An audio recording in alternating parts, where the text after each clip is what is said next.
Good morning. It's Tuesday, day 5 of our quiet time together.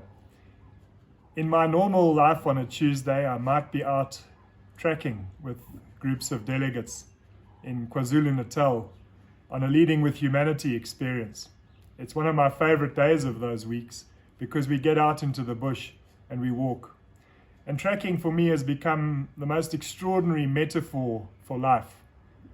This morning I got up early and it becomes quite tedious to trek 2 Jack Russells and a bunch of Johannesburg Hardy-Dars. But I did think a lot about this art and the science of trekking, perhaps the oldest science ever known to man. So the subject of today's essay is lessons in the sand, and I'll post the rest of the essay on the site. But here it starts. Everything leaves a track. It is the mark of our presence, an acknowledgement of our impact on this earth. We can map out where we have been, what we have consumed, and where we have shopped. We can work out with whom we have been and with whom we haven't, and we can look back over the twists and turns of the many branches of our journeys. We can see clearly the mistakes we have made or the opportunities we have grasped.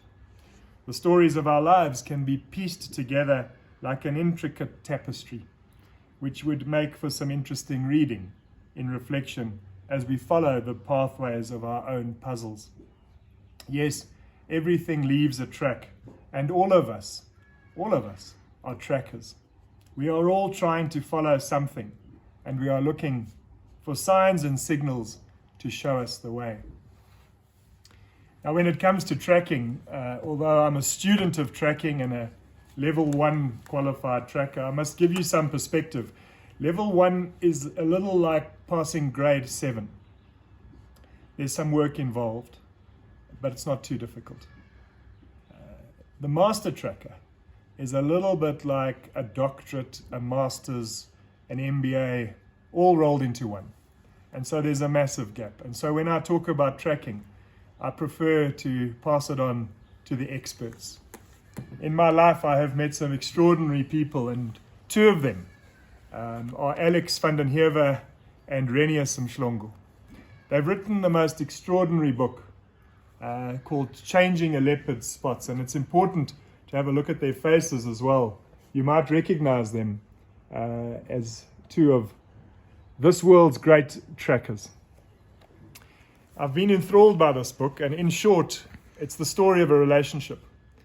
Alex is a 19-year-old ranger, arrives at Londolozi Game Reserve. He learns very quickly that in order to be successful, he needs to form a relationship with Renius Mhlongo, who has lived in that environment all his life. Renius saves him from an encounter with a leopard.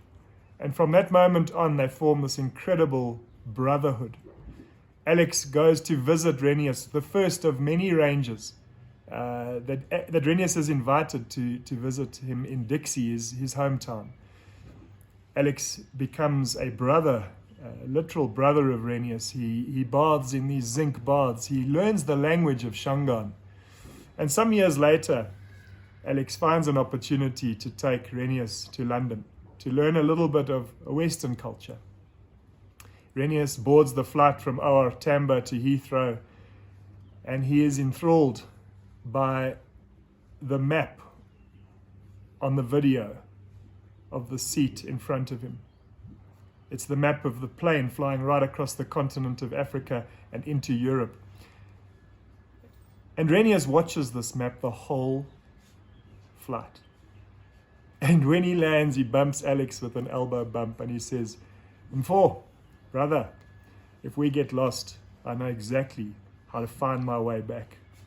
And it's that sense of humor. The 2 of them, more than great trackers, have proved what is possible in South Africa to form great relationships through sometimes just a simple greeting. And I'm still learning at the feet of those master trackers, along with many others that I've shared that journey with, from Richard Sewele to Boyd Varty and Ian Thomas and Ian Schubach and Grant Ashfield and Daryl Dell and Bruce Hedges and Matt Yardley and Wessel Boyson, Jean Pinto and Wilson, and of course, Majomban, and Renius. And so, as we track our way through this time of uncertainty, it's a heads up to all of us who track our lives, who are trying to think differently and to look for new spurs, new pathways, and new possibilities. Good luck on that tracking journey, and please join me tomorrow for a different story of somebody who might have tracked something quite different in their lives. All the best.